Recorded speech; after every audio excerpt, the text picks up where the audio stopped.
It's time for the Splash Live from Civic Center TV, featuring stories from and about people like you in the Greater West Bloomfield area. Simulcast on cable, 89.3 Lakes FM, social media, and the web.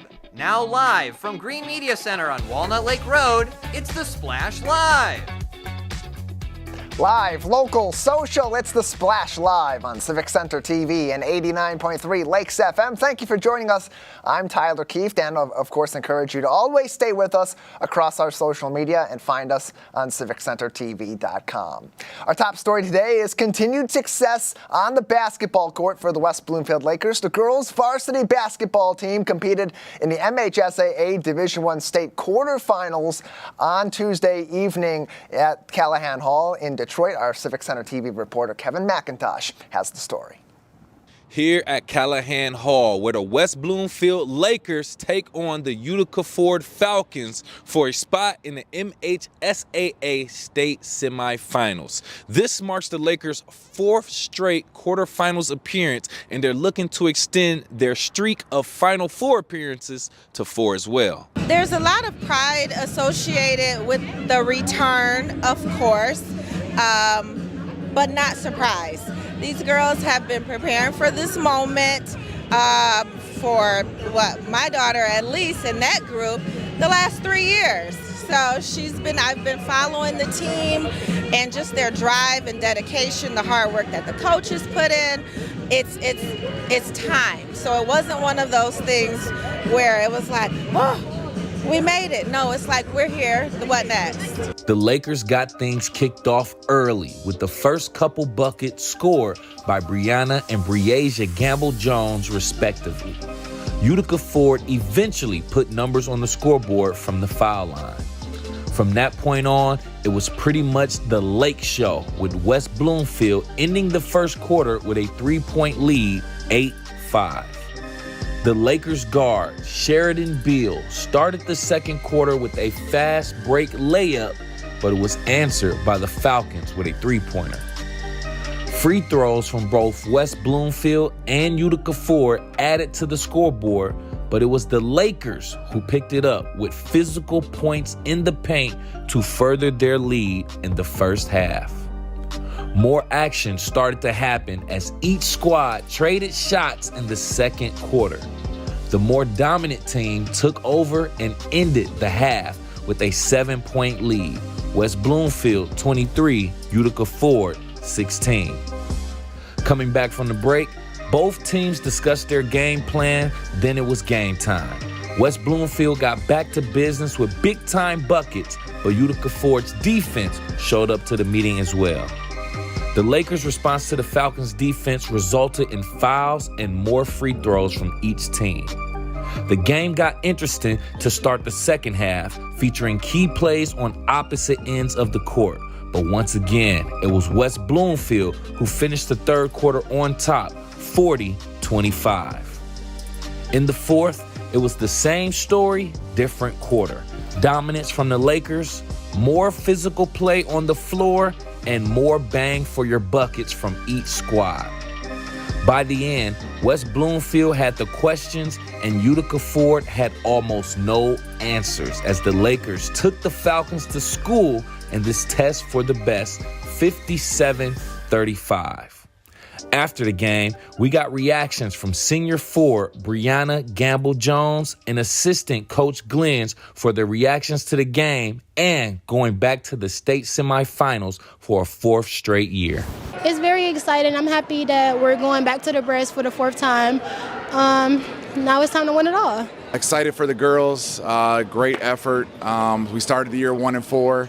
A lot of people counted us out, didn't think we had a chance. I think at that point we didn't even believe in ourselves at that point, and we kind of had to go back to the drawing board. We kind of took some plays and put them to the side and focused on a couple things to get going, and then we just started adding things as the season went along. So super proud for the girls. They worked very hard all year long, and super proud for West Bloomfield. The West Bloomfield Lakers are headed back to the Breslin Center.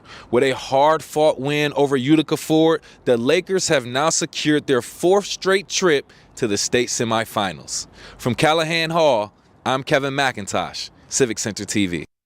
Thanks for the report, Kevin, and great work from the West Bloomfield Lakers to make it back to the Breslin for the 4th consecutive year. 4 straight appearances now, and those last 3 have all resulted in the Lakers either winning the state title or being the state runner-up. Can they do that again for the 4th consecutive year? We will find out on Friday afternoon at 12 o'clock tip-off against the Belleville Tigers. And it sets up a weekend that is chock full of interesting storylines following the Lakers over the years, both in basketball and across their athletics department. Think about the last 4 years where West Bloomfield has made it to both the semifinals, the last 3 years where they made it to the semifinals and the finals. In each of those 3 seasons, they've met up with another team, the Rockford Rams, who have also now made it to 4 consecutive trips to the Breslin with their win last night against the Grand Haven Buccaneers. They have Miss Basketball for Michigan and Anna Wypich, whereas Orchard Lake St. Mary's, nearby us here in Greater West Bloomfield, had Trey McKinney be Mr. Basketball for the state of Michigan in 2025. But before West Bloomfield can have maybe perhaps another rematch with Rockford, which would only happen in the 4th consecutive championship game appearance, should they make it that far, they got to get through the Belleville Tigers, a team that's a lot easier to beat in theory than it is in practice. 1 loss on the season for the number 3 ranked team in girls Division I basketball in the state of Michigan, and they're led by someone with a familiar name, Sydney Savory. A sophomore is their star, the Gatorade Player of the Year in 2025. You'll see some footage from state champs and from Brian Calloway from the recent games where the sophomore and the number 31 for Belleville has some close connections to our community as well. Her brother, Jaden Savory, has been a star for the Orchard Lake St. Mary's Eaglets, both on the basketball court, where he was a state champion, and on the football field, where he's also a state champion from this past football season in Division I. So there's even more local connections within all of that. West Bloomfield having the most recent Miss Basketballs and Gatorade Players of the Year in the Davis twins, and then Sydney Savory from Belleville, now a Miss Basketball in the state of Michigan. 26-1 team. They've played the Lakers already this season in just their 2nd game in the KLAA OAA Challenge, where they defeated the Lakers big, 84-49. But we've seen this Lakers team come back and learn a lot over the course of the season, grow a lot over the course of the season. They purposely made their schedule, as Coach Darren McAllister called it, brutal because of preparing for the month of March. So this will be a very interesting matchup on Friday, 12 noon, tip-off at the Breslin Center. The girls' Division I semifinal. We'll have our coverage here on Civic Center TV and 89.3 Lakes FM on the Splash Live before the game, and of course on our social media. If you go to civiccentertv.com, right at the top of the page, we'll have a link that'll go to civiccentertv.com/Lakers25, following along with the West Bloomfield girls basketball team all throughout their historic 4th consecutive trip to the Breslin Center for state finals weekend. We know the whole community cheering on their Lakers. West Bloomfield will also be the center of attention for local government tonight. The state of the county for 2025 being delivered at the iconic Berman Center for the Performing Arts right here in West Bloomfield Township. It is an invite-only event in person for Oakland County Executive Dave Coulter, as he'll go through the developments in Oakland County over the past 365 days since his previous address last year at the Hawk in Farmington Hills, and talk about where the county is looking to go throughout the rest of 2025 and in the years ahead. It'll be live streamed from Oakland County on their YouTube page. We'll also pick it up ourselves and bring it to you live right here on Civic Center TV and 89.3 Lakes FM. In addition, stay tuned. Later on this week, we'll have extended coverage of the state of the county right here on the Splash Live on Civic Center TV and 89.3 Lakes FM. Another good reason to follow along with us on our Facebook at Civic Center TV 15, as well as on X, Instagram, and on YouTube at Civic Center TV. As the sun starts to shine outdoors across Greater West Bloomfield, it feels like spring. We're getting out and about and joining together with our friends, going out to restaurants, to events, and even enjoying some nice coffee outdoors. Now, you can do all of that at a local eatery right here in Greater West Bloomfield. That's also helping people learn to develop job skills in some of our most important communities across our local area. Reporter Jake Schaff has the story. For the last 8 years, this restaurant has been treating customers to great food and a warm, cozy environment to relax. But it's the work they do for their employees that is most worth talking about today. Soul Cafe in West Bloomfield has been well known for their employment of people with special needs, providing them with fun work experience and giving them the tools they need to succeed. It's also provided them with a close community of people they can rely on. So close that some might even call it a family. We are a restaurant that's part of the Friendship Circle trainee program. What we really work to do every day here is to make a comfortable, safe place for individuals with special needs to come and learn, train, work in a work environment, which is all part of what the Friendship Circle is about.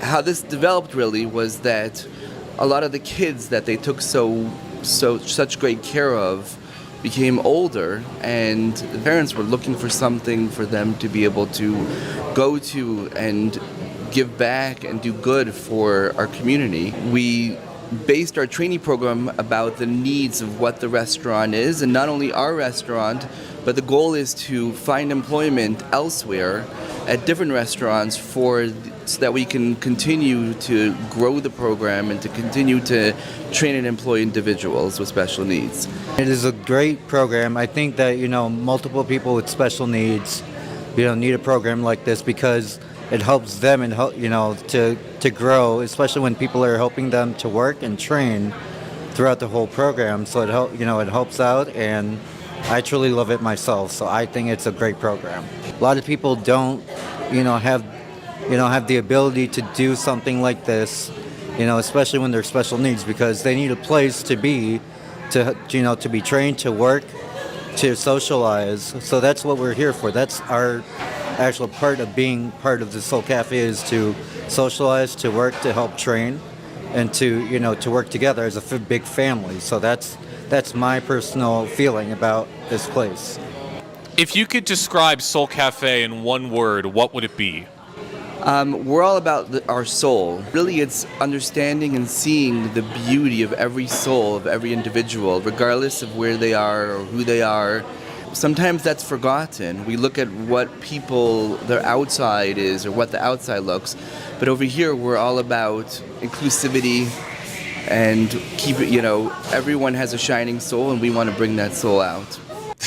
It's the kind of place where you can't help but smile every time you walk in the door, as Soul Cafe continues to do great work for the community, and more importantly, continues to change lives as well. For Civic Center TV, I'm Jake Schaff. Appreciate the report, Jake. I'm a coffee snob myself, so I've been over to the Soul Cafe. They have a great cup of joe over there, some great treats, and some really good company as well. So they're open Sunday through Friday, 9 a.m. to 3 p.m. according to their listings. You can find them on Drake Road, just off of Maple Road in West Bloomfield Township each and every day. Go over there, support their people, and enjoy some friendly company as well at the Farber Soul Center.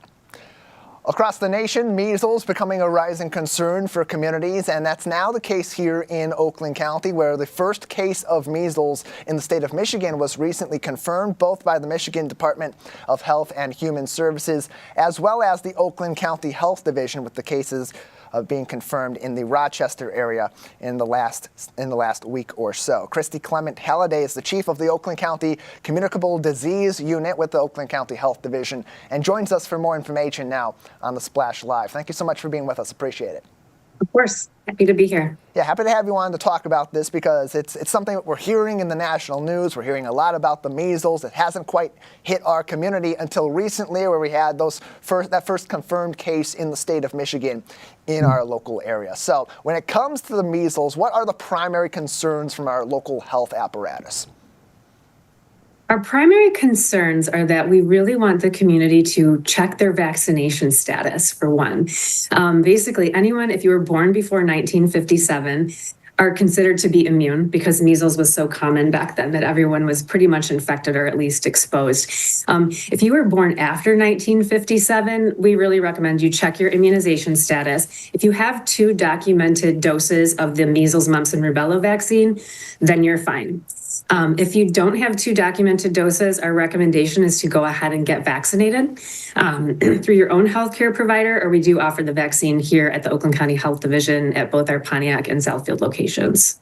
And we know that the confirmed case in our local area happened just recently, just in the past several days, and it was in northern Oakland County. And so for those that may have been in that general area, first of all, tell us where that area is and what people really should be on the lookout for symptom-wise in themselves and others, if they may have been around that exposure site. Yes, absolutely. So through case investigation, we determined that the person with measles, while they were contagious, had dinner at Cruz and Muir on the main street in downtown Rochester, and that was on March 3rd. And then also made 2 trips to the emergency department at the Henry Ford Emergency Department in Rochester, also known as Crittenton. So if anybody was at those locations on those days, they should, first of all, check your vaccination status, make sure you're up to date. And secondly, just keep an eye on your symptoms. Measles has an incubation period of anywhere from a week to 3 weeks, 7 to 21 days. And look out for symptoms. The hallmark symptoms that we're looking for are kind of like cold-like symptoms: runny nose, cough, red, runny eyes, followed by a high fever and a rash. Generally, the rash starts on the head and works its way down the body. And that will happen after the cold-like symptoms. So keep an eye out for those. If you do experience any symptoms you're concerned about, call your healthcare provider before going in so that you can alert them that you're concerned you may have been exposed to measles and you may have some symptoms that are consistent with measles. Always call ahead.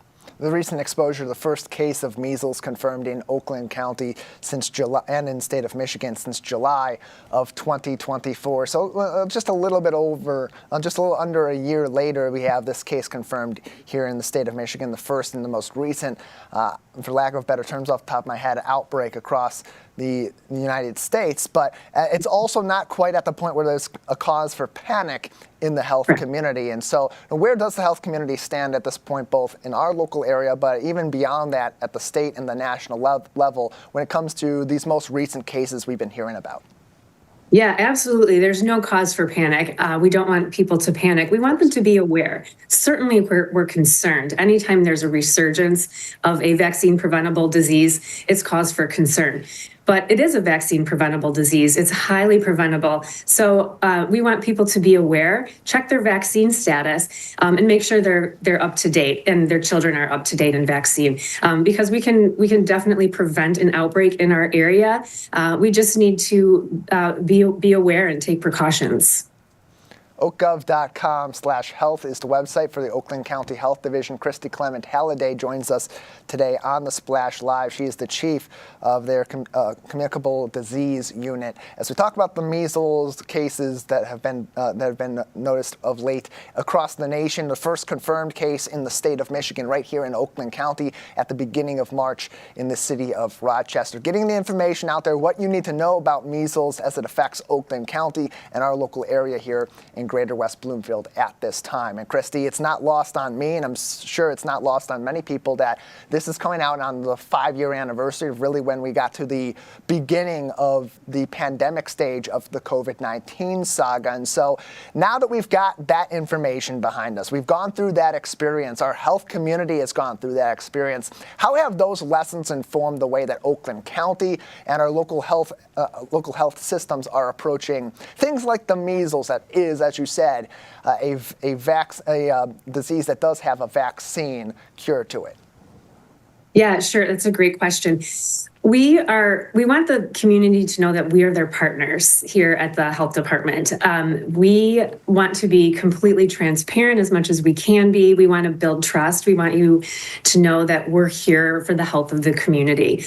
What's different about a measles outbreak and early COVID days is that we know measles really well, right? We know what to do. We know what interventions to put in place to halt spread of disease. And we're confident in that.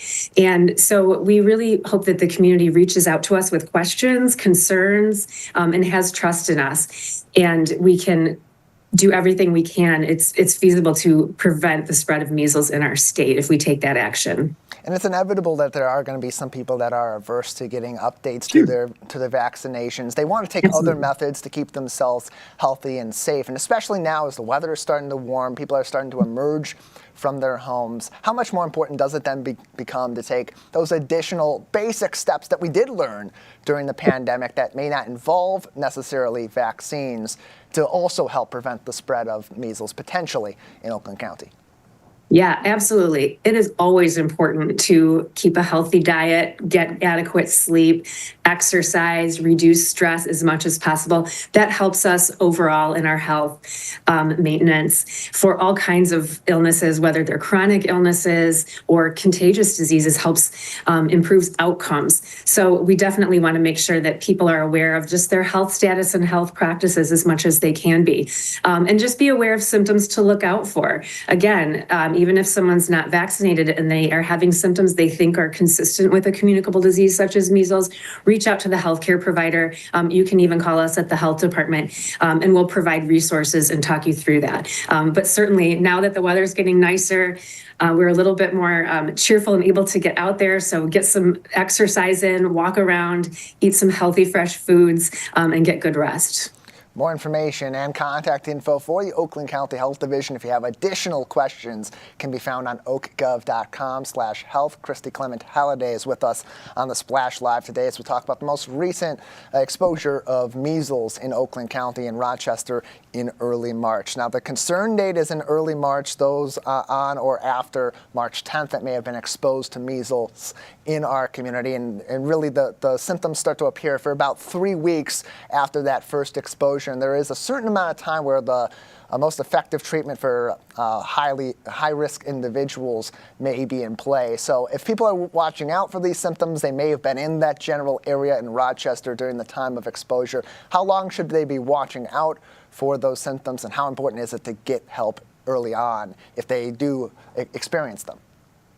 Yeah, it's always important to get medical care early on. So measles has an incubation period, meaning the time from when one is infected to when they experience symptoms of around 7 to 14 days, but at the long end, it can be up to 3 weeks or 21 days. So we just really encourage anyone who is experiencing any symptoms that they think might be consistent with measles. So like I said, it starts out with a runny nose, cough, and a lot of times red runny eyes, like a pink eye type of situation. Followed by a fever and then a rash that starts on the head and works its way down. Call your healthcare provider right away. Anytime there's an infection or a healthcare problem, the earlier that you get medical intervention, the better. Now, there's no specific treatment for measles. It's generally just supportive care in terms of symptoms and complications that can show up. So we definitely want to make sure a healthcare provider is involved because measles can cause pneumonia, ear infections, rarely brain swelling, and several other serious complications. And lastly, Christy, just briefly, we've got about 30 seconds. I know that Sure. in some cases with these communicable diseases, it's better to go call an emergency department at a local hospital as opposed to going into your doctor's office. Is that the case with this, or can we go to our primary care provider? You can absolutely go to your primary provider as long as you're not feeling like it's a life-threatening situation. Okay. And we encourage the healthcare providers in the community to reach out to us. So if a patient calls with concerns about measles, we can provide direction on how to safely obtain lab tests to determine if the person has measles or not without putting the medical care staff or other patients at risk.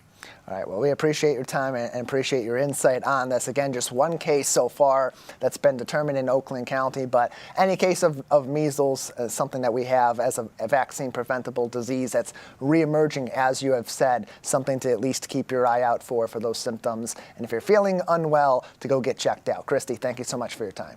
Thank you very much. oakgov.com/health is their website for even more information and updates on measles or other diseases that may be affecting Oakland County at this time and going forward. We'll take a break on the Splash Live. Plenty more to get to on the other side, so stick with us and follow us, of course, across our social media. Live, local, social, it's the Splash Live on Civic Center TV and 89.3 Lakes FM. We'll be right back with the Splash Live.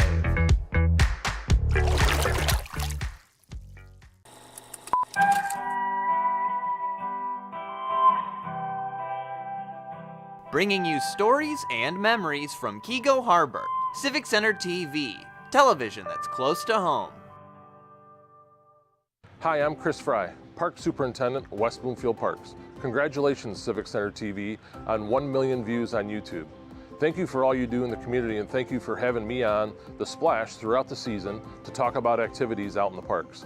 Chris Fry, proud to be 1 in a million. I'm an ex-drug dealer, and I'll be your sub today.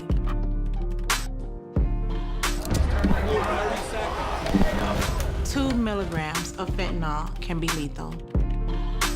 A lethal dose is in here.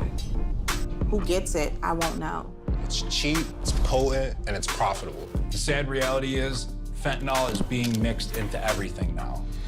More kitchen now.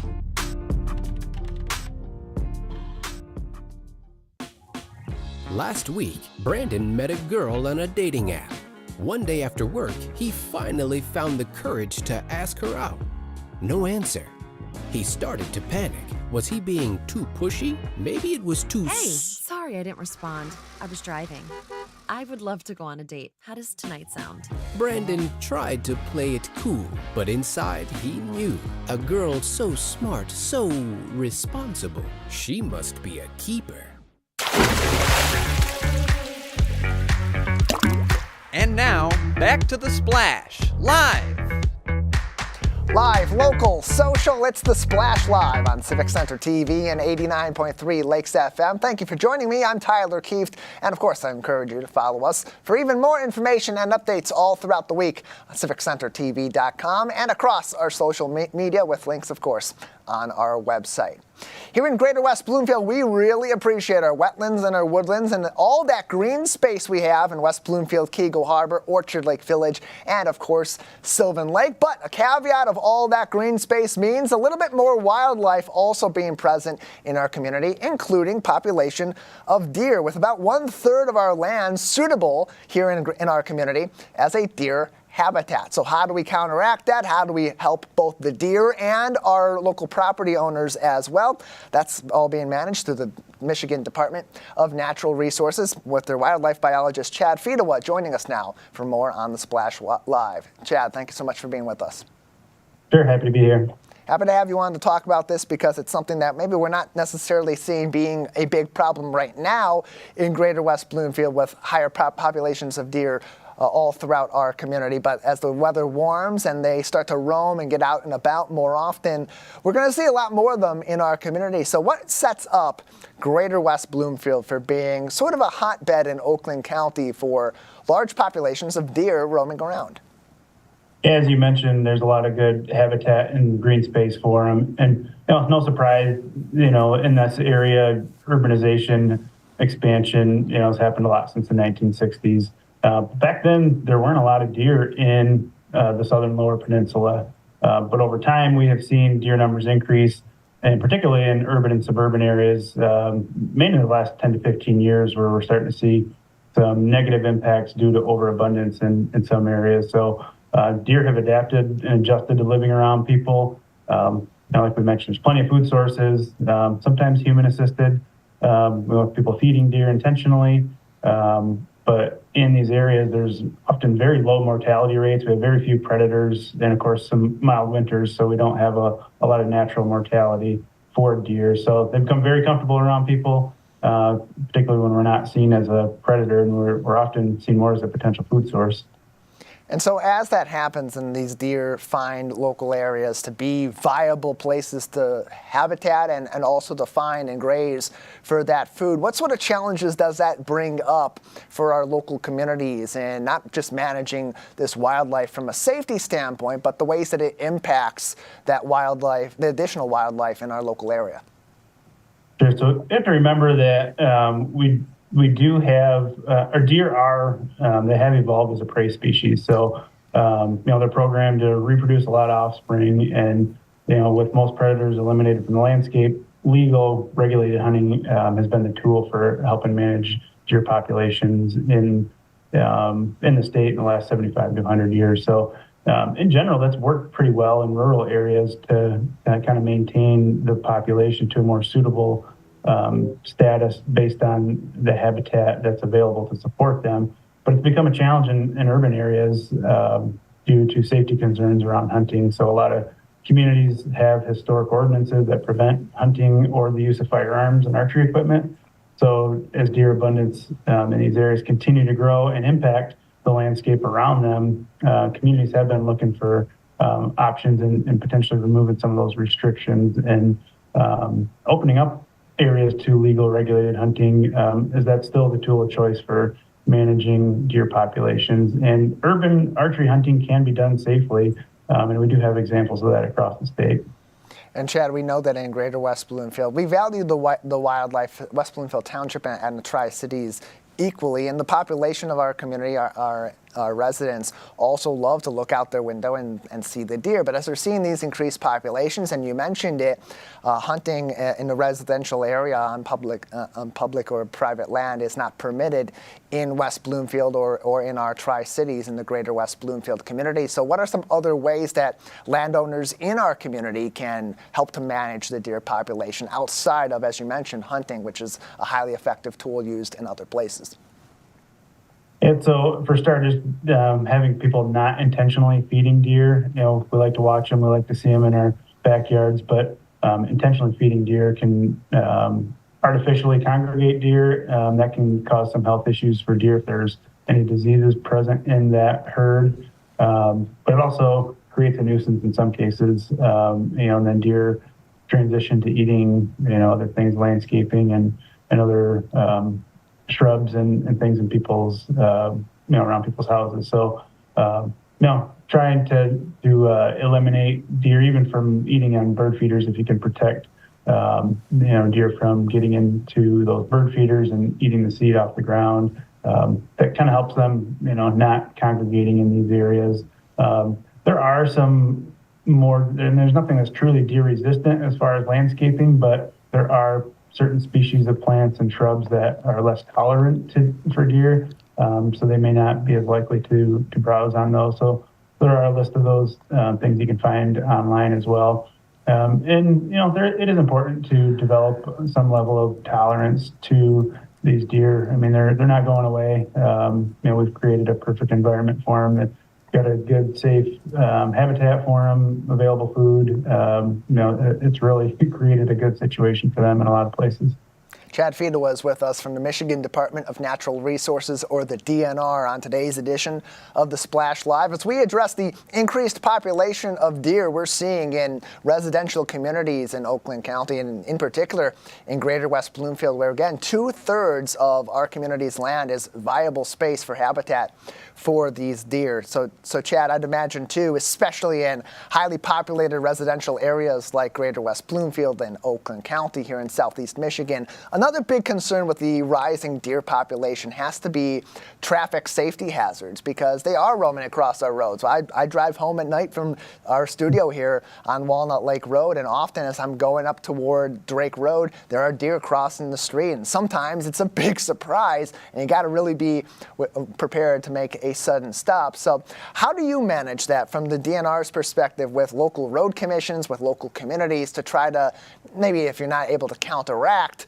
the hazards that come from deer, help to increase the awareness of that, or maybe even prevent some of these accidents in partnership with our road authorities? Yeah, so obviously, we do have some road commissions will put up signage in areas where they have, high car deer vehicle collisions.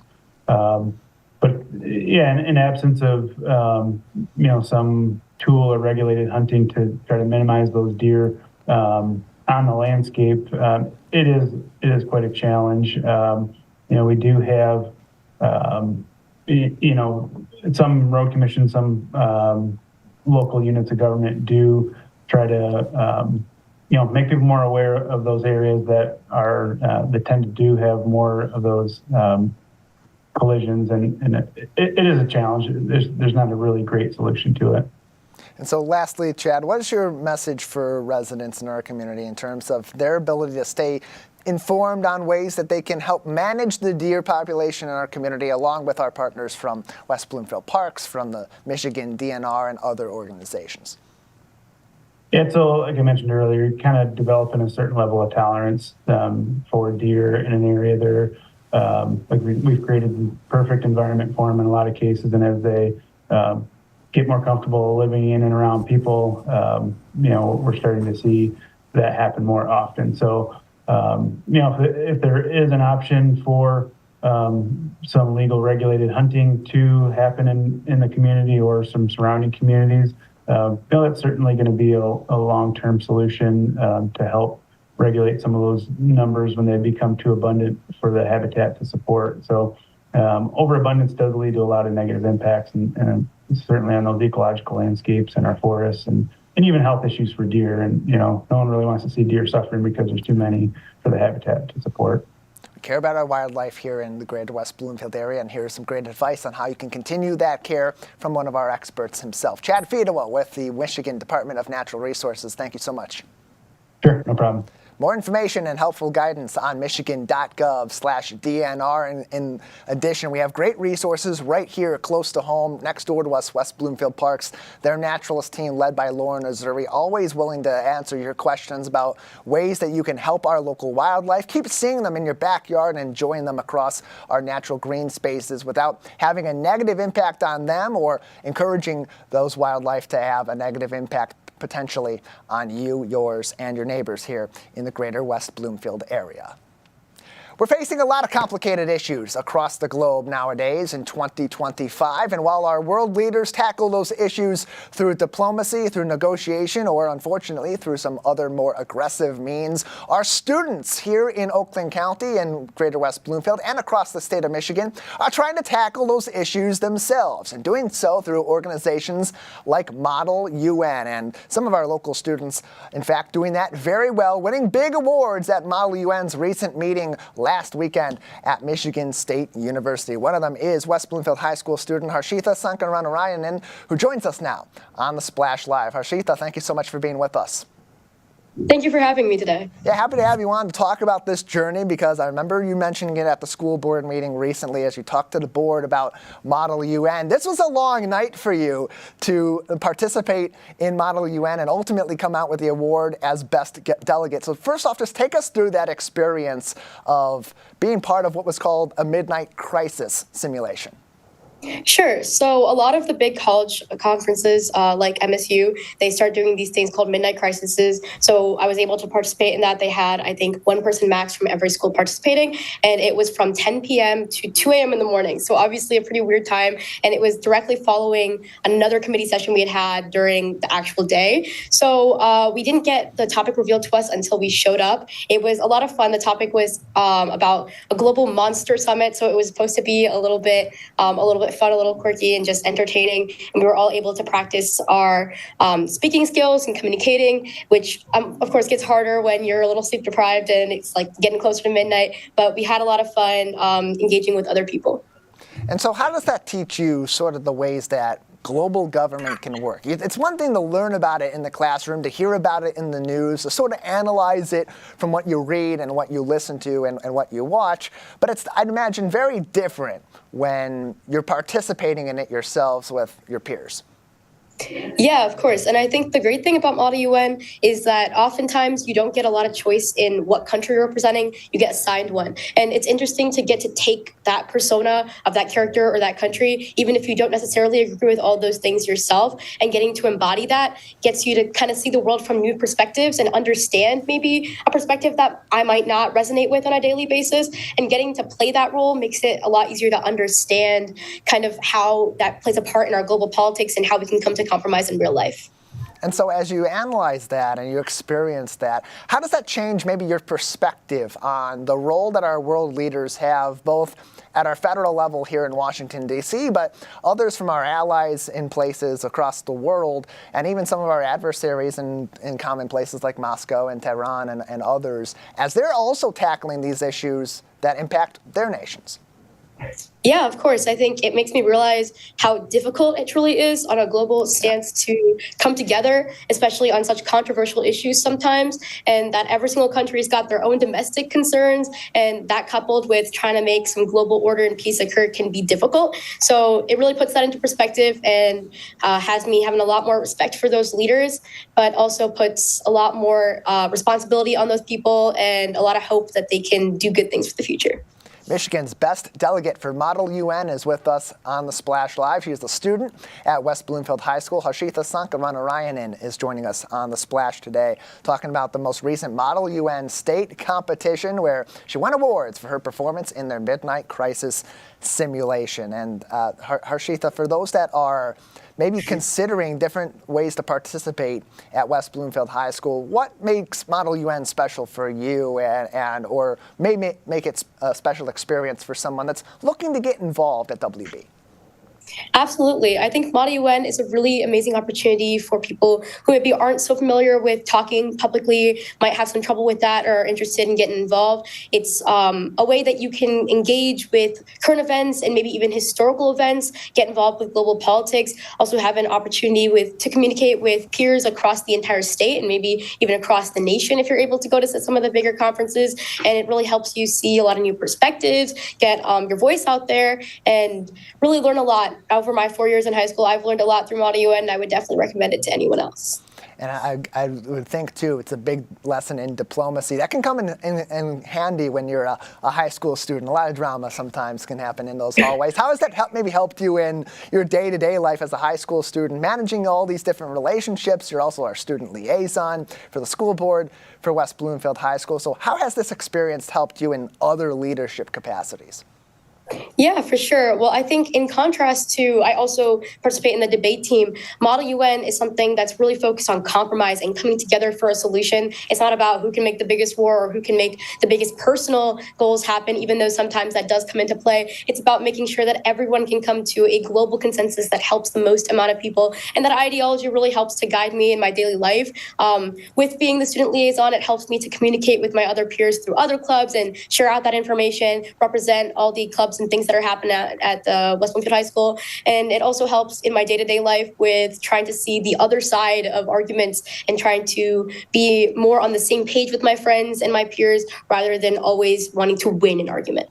Harshitha Sankaranarayanan is with us on the Splash Live. Perhaps West Bloomfield High School's best diplomat, certainly the best delegate for Model UN across the state of Michigan, according to the most recent state competition. Harshitha, before we let you go, any lasting messages about your Model UN experience that you'd like to tell us about or provide to your community? Just overall, I would really recommend it to anyone. When I first came to high school, I did not know what Model UN was, and I really recommend that if you haven't heard about it before or just like barely are familiar with it, that you check it out, get an idea, go to a meeting, and just see if maybe it's something that could be for you, because it's a lot of fun. Even if it seems boring at first, genuinely, it's been one of the best opportunities in my high school career, and I'm so grateful to have it. Great excuse to stay up past your bedtime. Harshitha, thanks so much. Thank you. Harshitha Sankaranarayanan, student liaison at West Bloomfield High School and the best delegate at the most recent state competition for Model UN. Congratulations to her and the entire Model UN program at West Bloomfield High School. You want to keep up to date with them, find more ways to get involved. You can do that on WBSD.org and also recap some of their experiences in East Lansing on Facebook at West Bloomfield Schools. We'll take a break on the Splash Live. On the other side, we'll get into our local author population. We're celebrating them as we celebrate March being Reading Month. There's going to be a local author fair coming up, and we'll speak to one of those creatives after the break. Live, local, social. It's the Splash Live on Civic Center TV and 89.3 Lakes FM. We'll be right back with the Splash Live.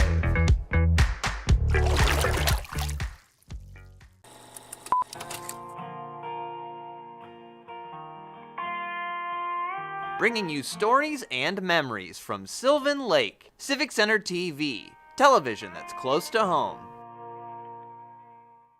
When I was in foster care, I never knew when I would have to move, so I always had my suitcase ready to go. Then one day, I was adopted. My new parents opened their hearts and home to me. My parents cooked my favorite breakfast for me every morning. My parents take me on trips I never thought I would go on. They gave me a home and an even better reason to use that suitcase. My parents aren't perfect, but they're perfect for me. Hi, I'm Lauren Azuri, the Park Naturalist Supervisor for West Bloomfield Parks. Congratulations to you, Civic Center TV, for hitting 1 million views on YouTube.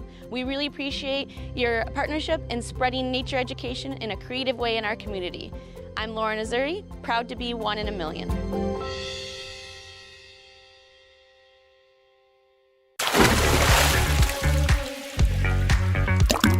And now, back to The Splash, live.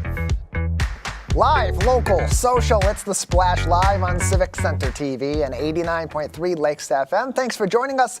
I'm Tyler Kieft. You can follow along with us even after our show concludes each and every day by following us across social media, Facebook at Civic Center TV 15. You can also find us on X, on Instagram, and subscribe to our YouTube channel for free at Civic Center TV as well. Of course, you can find all of our programs on demand. Once again, civiccentertv.com.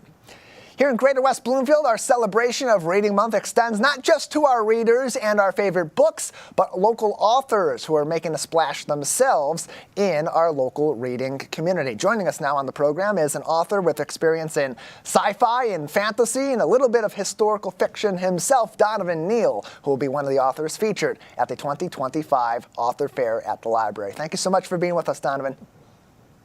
It's a pleasure to be here. Yeah, glad to have you on as we preview your appearance at our Author Fair that is coming up. Tell us a little bit about your style of storytelling and how you do kind of mix different elements and different genres into your stories.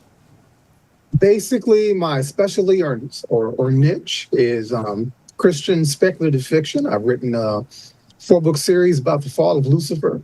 And what I try to do is take the things that we do and do know about the Bible in that particular story, and mix that in a narrative type of way.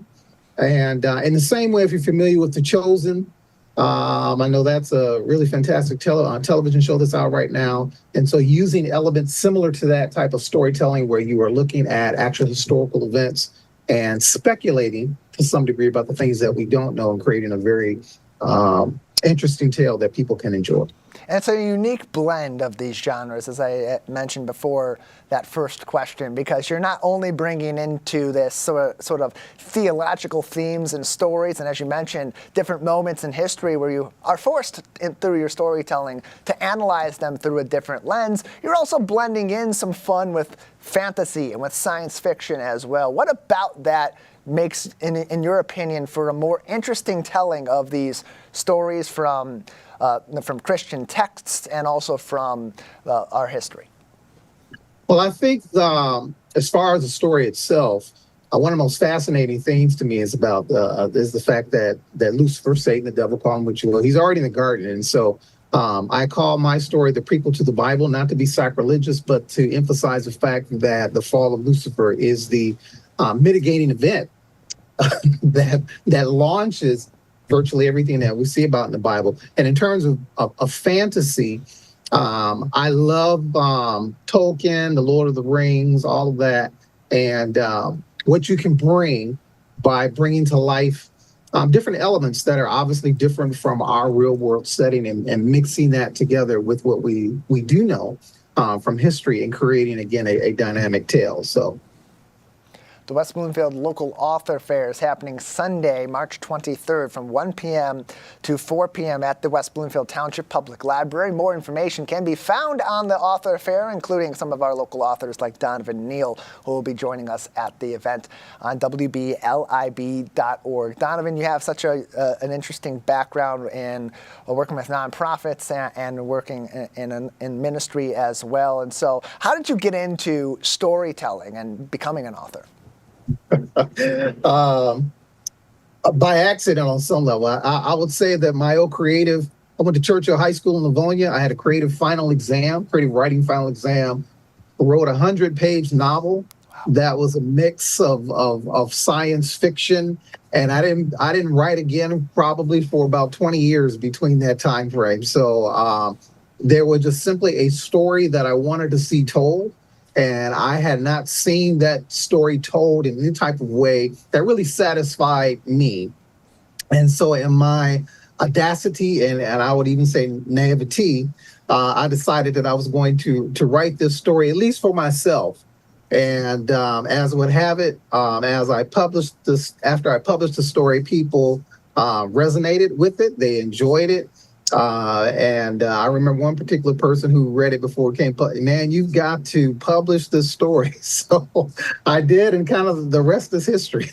Donovan Neal is with us on The Splash Live, a local author from right here in the Greater West Bloomfield area that will be joining the Greater West Bloomfield community at the local author fair on Sunday, March 23rd, as we continue our local celebration of March being Reading Month. And so as you get that opportunity that you're going to have this weekend to talk to book lovers and other authors across the community, what do you pick up as a creative from being able to have that dialogue, both with people that are reading your books, but also others that are going through the same sort of experiences through that creative process themselves? Well, when you're an author and you have an event like this, and again, shout out, kudos to the West Bloomfield local library for doing this.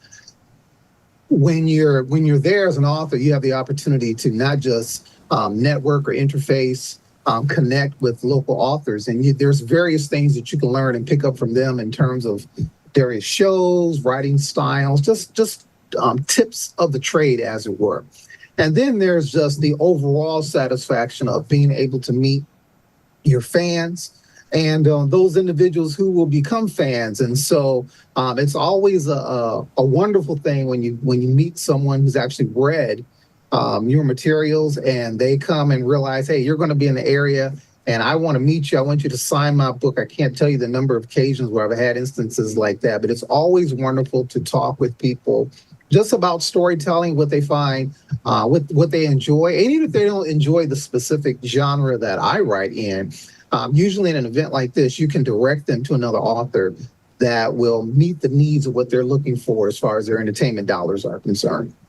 His book, The Third Heaven, will be on display as part of the local author fair at the West Bloomfield Township Public Library. Again, that is happening Sunday, March 23rd, 1 p.m.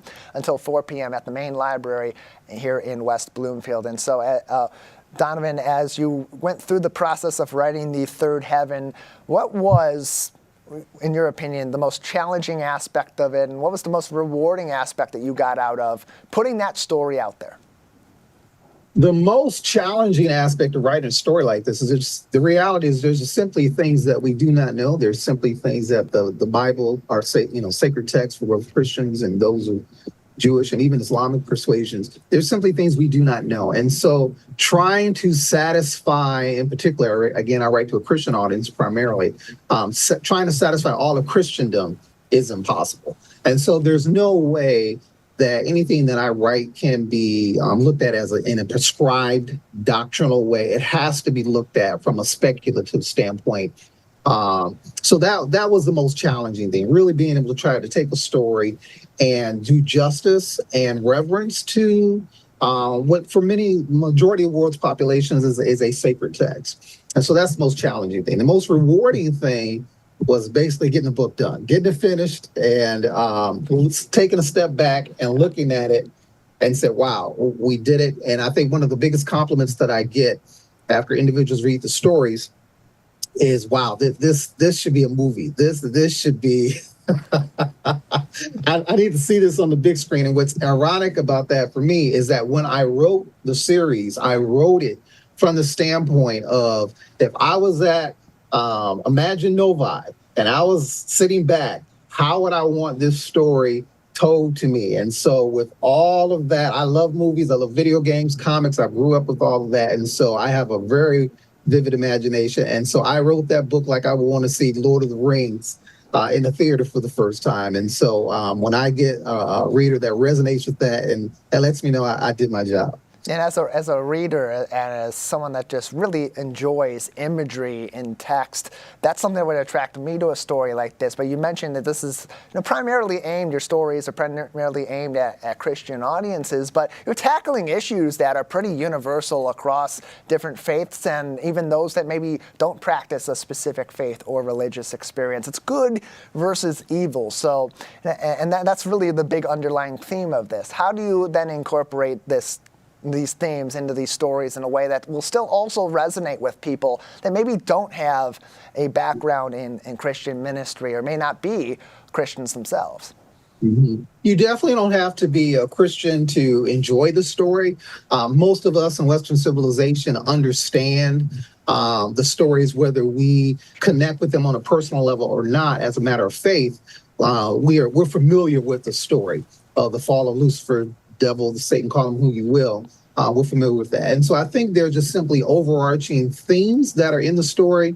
Rebellion, what it's like not to be satisfied, what it's like to gather those around you who have the same type of thinking that you have.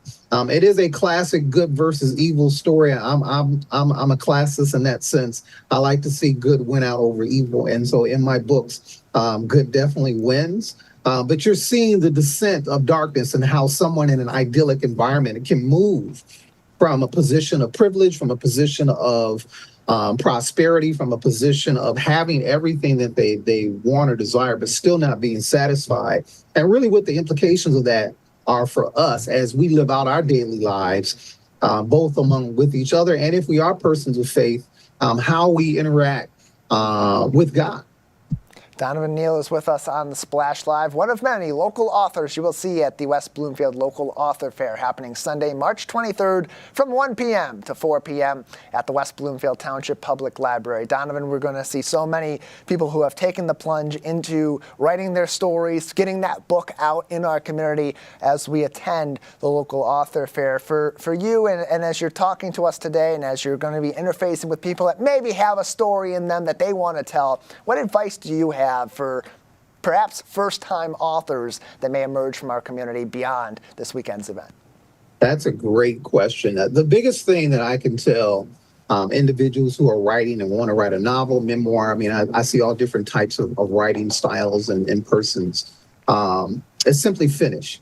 So you don't get any points for starting. You have to finish. Until you finish it, and you can sit back and say, the end, you don't have a product to market. So finishing is the main thing. You can edit it after you finish it, but it's important that you tell yourself the story, write the story down, and that you tell it to yourself so that by the time at the end of the day, you can look back and say, yes, this is the complete story. Now that you have this lump of clay, as it were, now you can do the hard work of shaping it even more into something that's presentable for public consumption.